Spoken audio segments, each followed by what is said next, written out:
Hi,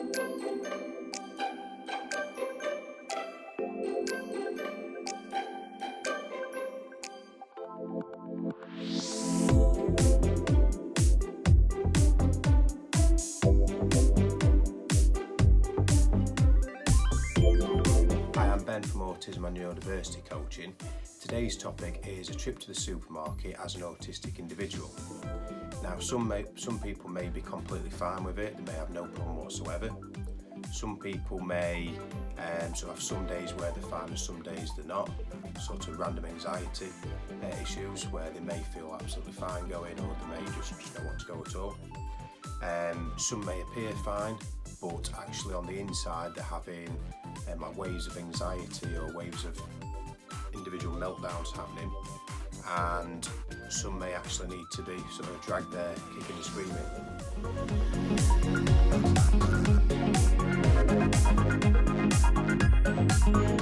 So firstly, I want to talk about what might happen to an autistic individual before setting off on the journey, because there might be a lot of trials and tribulations before actually setting off, before you even get anywhere near the supermarket.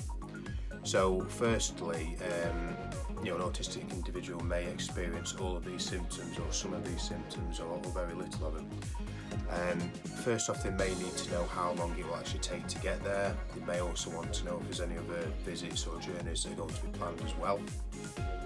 And they may be constant, if they ask you the question and you sort of give them a vague answer, they may want a specific answer. They may want to know exactly how long it will take. Obviously you can't say to the minute, the second, but you could say, well, probably between an hour and an hour and a half. And most autistic people should be okay with that. So at least they've got a rough idea how long it will take. And I think they'll also appreciate that you can't sort of time it to the minute. Now, another feeling they may have is they may be anxious, extremely anxious about going. They may have a little bit of anxiety. They may actually refuse to go and say they're not going, which obviously can bring on a lot of issues. You've got to decide whether you are going to take them or whether you're going to leave them, whether you're actually able to leave them at home. They may just need a bit of encouragement to go. You could say something like, it's only going to take an hour or two. Once we've done that, we can go back home and you can watch TV or whatever it is you want to do. Some autistic people may want to have a shopping list, or whether it's them asking you to write it out or them writing it out themselves. Some may want to have full control of doing the list so they can have some predictability about what's going to happen when they go shopping, because they may want to know whereabouts in the store they're going to be going. It also helps with knowing how long the trip may take. Some people may want to tick off each individual item as it's actually purchased. And like I say, some may just want to be sort of in total control of it. And the same with parking as well. Depending on whether the autistic individual is driving or not, they may want to have full control of where you're parking.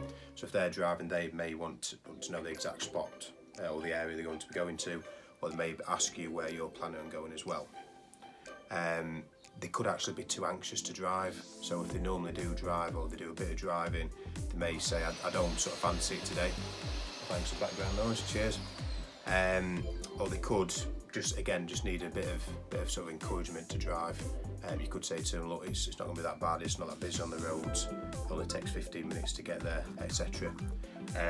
Now in terms of public transport, if you're going on a bus or a train, etc., this can bring on a whole sort of different set of challenges potentially. Now just with going in a bus or going on a train, either of them, an autistic individual may be worrying about where to sit. It could be thinking, is it going to be overcrowded? Are they going to be able to get a seat? They have to sit next to someone else. If there's three of you going in the car driving, they may think seats are in twos, so are they going to be the odd one out? They may be worried that one of you is going to be the odd one out. They may be worried about that. There could be lots of people around, so obviously that can bring on a lot of anxiety, a lot of different noises, a lot of different sensations, hearing sort of visually as well, lots of different people moving about, it could cause problems. Now, another thing is if there's lots of people, they could be worried about whether to say hello as you're walking past someone. Also, as they're getting onto the bus or getting off the bus, they could be thinking, do I say hello to the bus driver or the conductor? Do I say bye to them? These are all things that they could be sort of worrying about. Also, if they see someone that they know, they could be worrying what they do, whether they say hello, whether they sort of pretend they've not seen him, or they hide, or whether they have a full-on conversation or just a brief hello to him as well. And then also finally the time of the day when you actually go in. If it's rush hour, if they're driving, that could be a concern because it's been overcrowded, or even if they're just in the car as a passenger, seeing all the different cars go past all the different people. It could be a weekend, Saturday, Sunday, where a lot of people may want to do the shopping, so they may again be overcrowded. People go to local supermarket, that may be an issue. And another reason is that they may already have plans themselves. So if you say, I want to go shopping today, and they say, no, I've already got plans, I'm watching TV, I've got some work to do, some college work. They may have strict sort of food or drink sort of schedules or routines where they have to eat at set times during the day. So that could conflict with that, which would be another reason why they actually want to know how long the journey may be. Or they could just be having a bad day. It could be, they have good days and bad days, and it could just be a bad day for them where they're struggling with anxiety, or that they're stressed about something else and they just don't want to go today.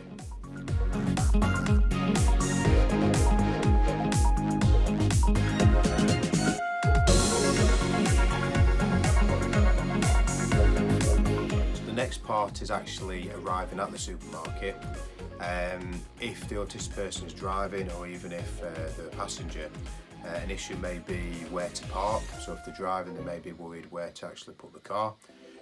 This could be down to sort of anxiety issues. They may see someone they know, or they may think they see someone they know.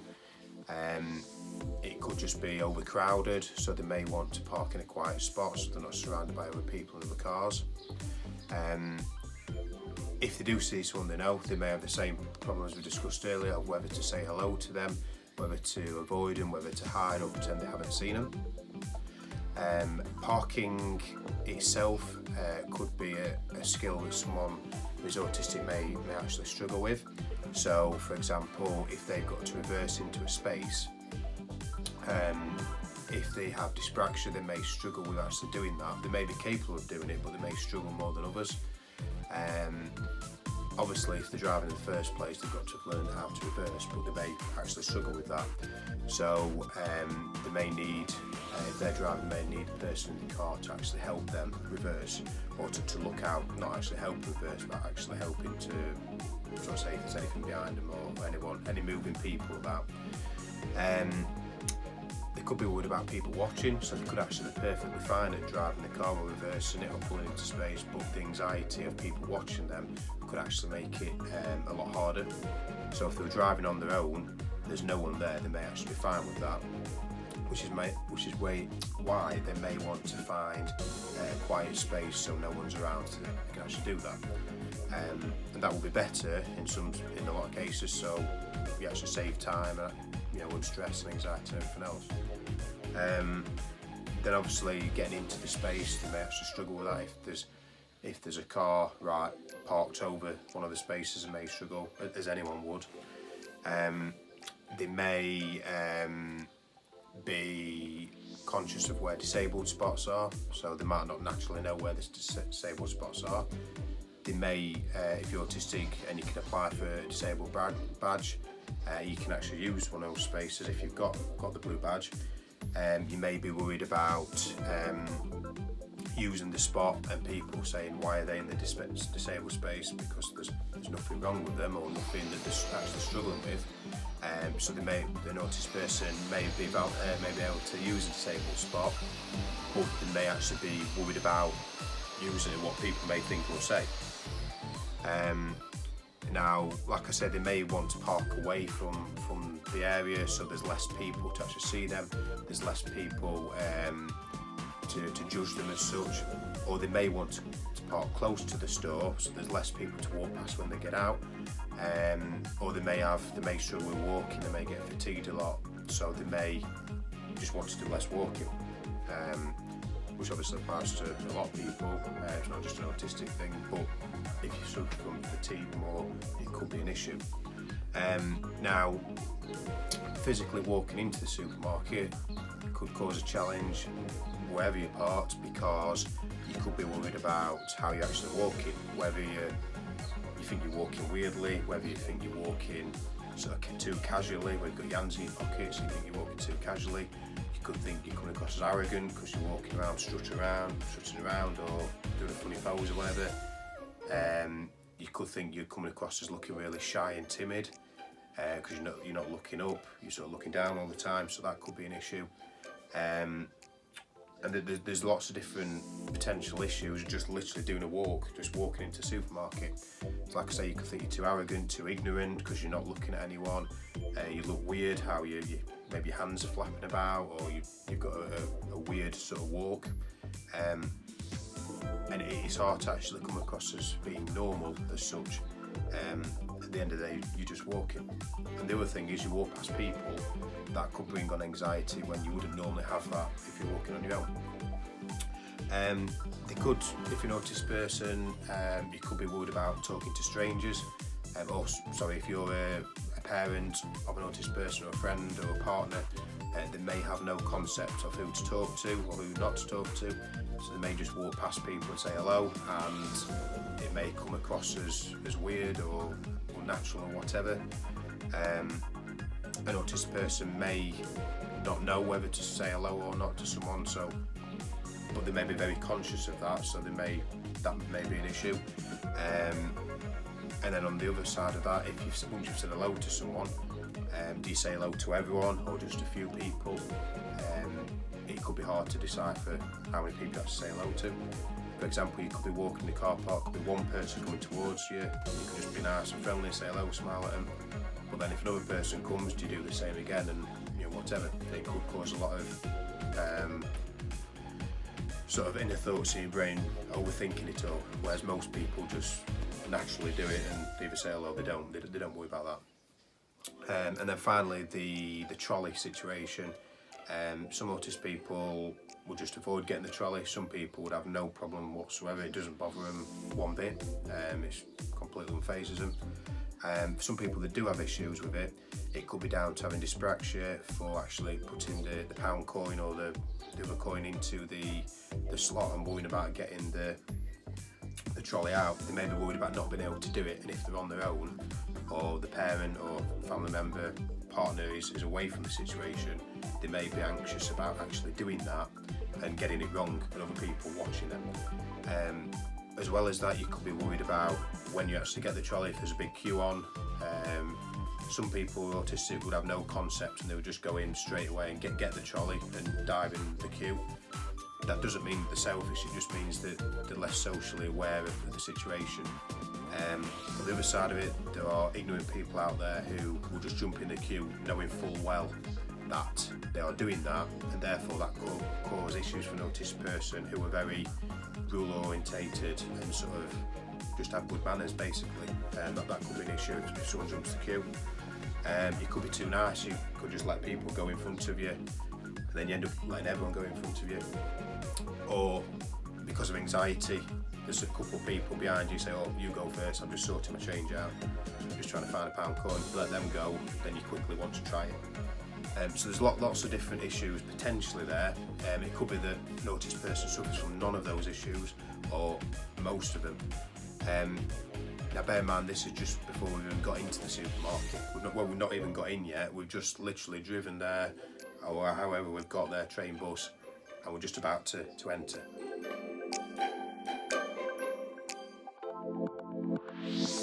So we're finally ready to enter the supermarket.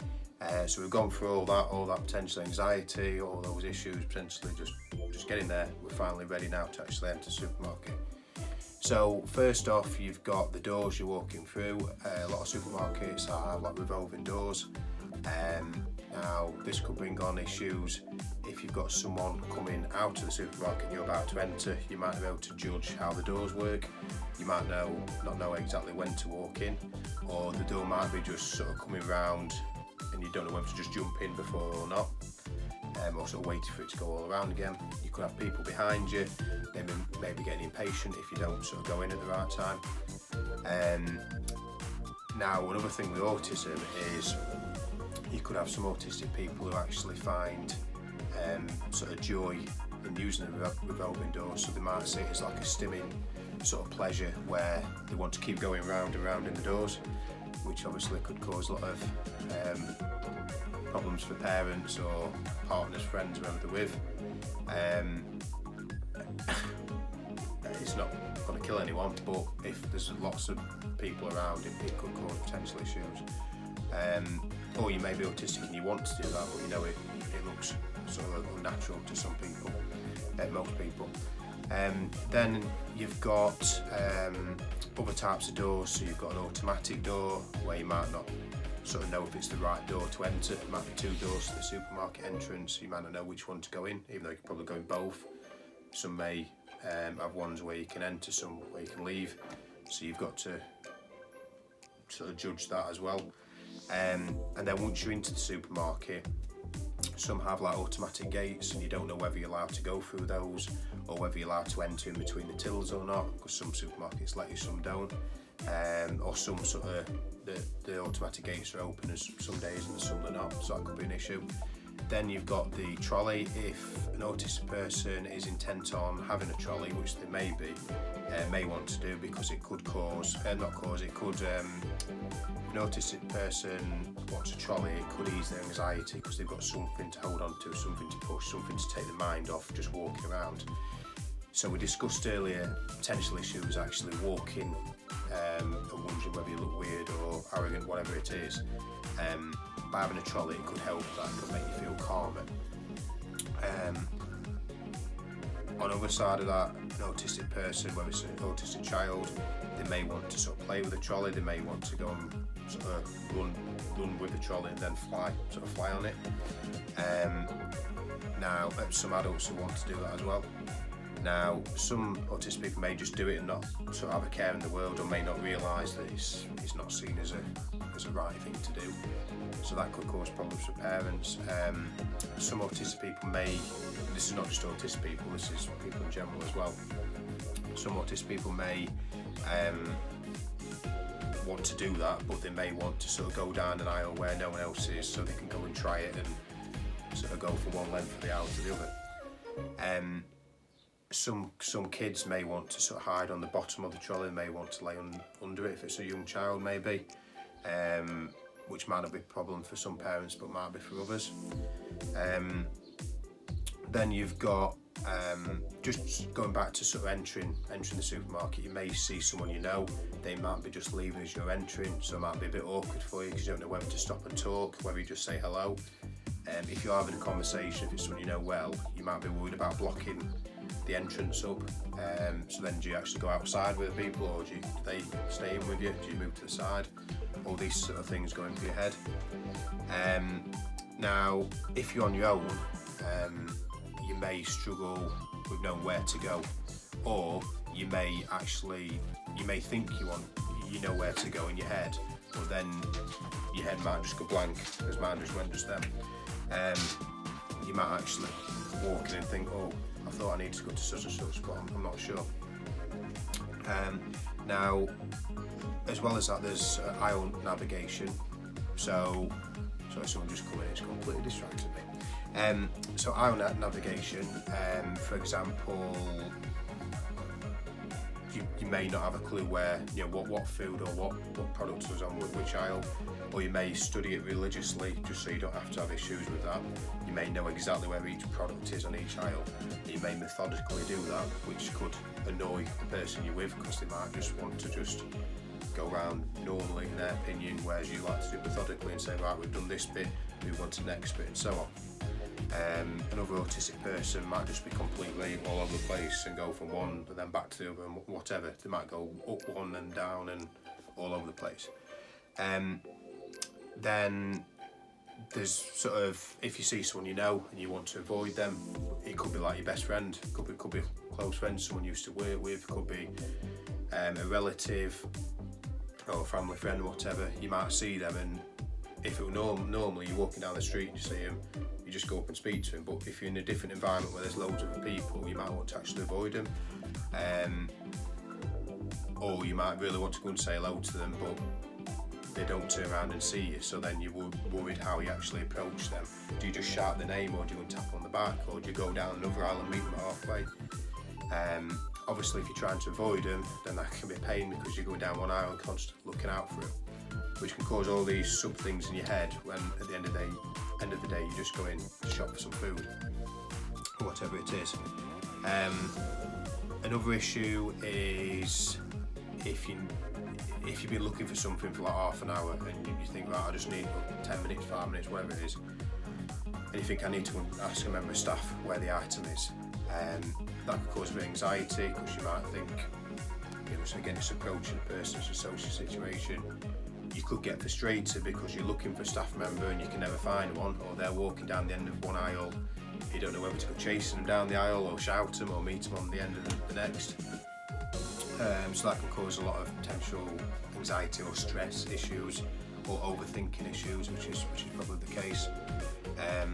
Another instance of when an autistic person may struggle is, say, if they need to go to the toilet. They go to the toilet, they've got to navigate the way there, they might not know where the toilet is as such, so they might have to have actual direction aisle for aisle where to actually go. I'll not get too much into the toilets because that could be another video we could do another day, but once you've come back out of the toilet, you could then think, where are my family, the people I've come with, whoever it is, and they could get lost down the aisles. So you may need to say to them, look, we will stay exactly where we were before, which is on aisle 6, or it's the bread aisle or whatever it is. Don't know what I did with my hand. So just doing simple tasks like going to the toilet could be a bit of an issue. Another thing is if you forget an item, so you've done the first few aisles, so you've done most of your shopping, you've got to go right back down to the first one. A lot of people in general aren't bothered about that. An autistic person might not be bothered, but some may feel daft for doing that because they've got to go all the way back down. The person they're with may get annoyed at them and say, oh, I don't want to go all the way back down to the start, but they'll just have to sort of deal with it. And the last example I'm going to give, which is a personal one, is people getting in your way. And this one is the biggest issue for me when I'm shopping.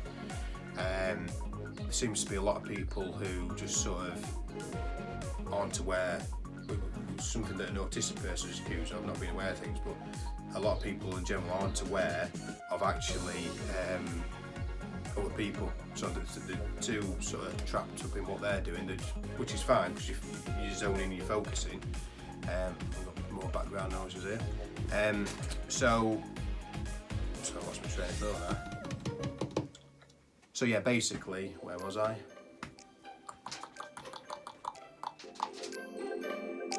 Sorry about that, let's carry on. So what I was saying is people getting in your way. A lot of people aren't aware of what's going on around them, or they stand in the middle of an aisle with a trolley and you can't sort of get past. And that's another bit I was going to say with the trolley bit earlier, like navigating the trolley. Some people, autistic people, may want the trolley because of what we said earlier, but they may also feel like they can't navigate it, even though the aisles are big enough to have the trolleys down, they may not have that. It could be due to distraction, not having spatial awareness, which means they may struggle with that. Now, another thing is that if you've got a trolley and you've got people in your way, that can cause an extra issue. You could have loads of people in one aisle, which could then mean you get that overcrowded sensation again, too many people, so you end up going onto an aisle which has got no one on it, just so you can get out of the way, even if you want an item that's actually on the aisle where loads of people are. Then if you want to get an item that's on a shelf but someone stood in your way, it brings in the social aspect of it where you've got to ask them to move. If you ask them and they don't hear you, do you say it again? Do you tap them on the shoulder? Do you kick them out of the way? You know, some autistic people might be very blunt like that. They might just say move out of my way, which obviously wouldn't come across very good. A lot of autistic people want to say things like, they want to say just get out of the way, why are you stood there? You can see I'm trying to get there. So people in general can cause an issue when you're going shopping. A lot of people are fine, you know, just smile and they're very appreciative of the spaces. You know, people wanted to all shop together. But yeah, the people, you know, people stood at the end of an aisle blocking it so you can't get past. You know, if it's like elderly people and they're taking the time getting an item off the shelf, you can always understand that, because that's just how it is. But it's when you get people who just don't care and they can move out of the way but they choose not to. So yeah, I could go on a bit more about that, but I think we'll leave that where it is.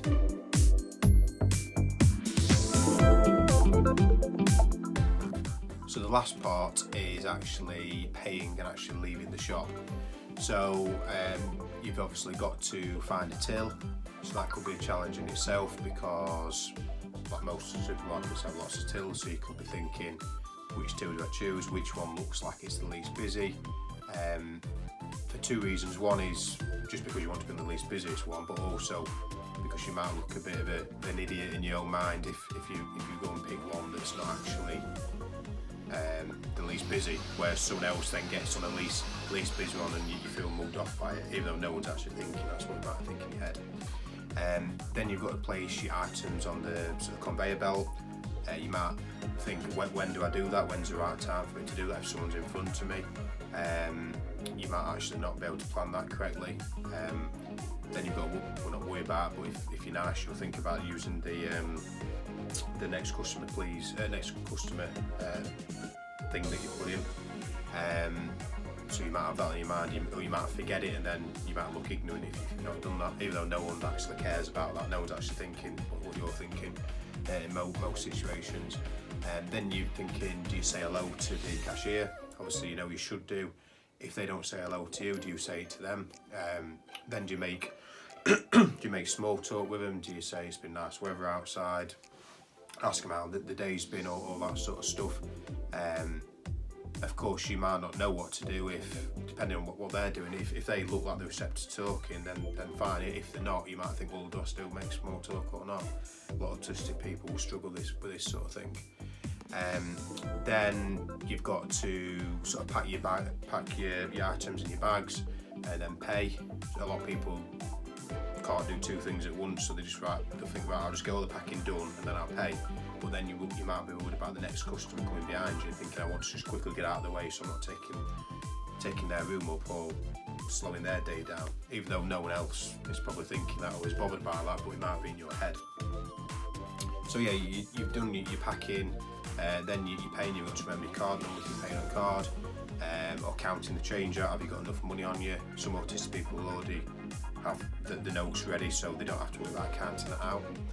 Then you've got once you've done all that, you have to buy to the cashier. Then you've got to walk out. You might not know which way to walk out. There could be two exits, and you're thinking, which one shall I go to? It doesn't really matter in a lot of cases, but which one do I go to? Then of course you've got to put your trolley. You've got to unpack your bags in your car and then put the trolley back, so you could have the issues of what we said earlier about the trolley. Then you might forget where your car is, because a lot of people forget where the car is if you're autistic, or you know, if you have short-term memory issues or whatever it is. You might be wondering, where did I actually park my car?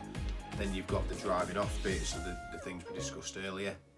And then obviously the drive home, and then when you get home and you're unpacking your bags, you might be too exhausted once you've gone through all that to actually unpack your bags, but you've got to do that. Or if you're with someone else, you've got to, you know, they'll expect you to be doing that as well. So yeah, that's the journey. I was going to say in a nutshell, a bit longer than a nutshell, whatever the nutshell is.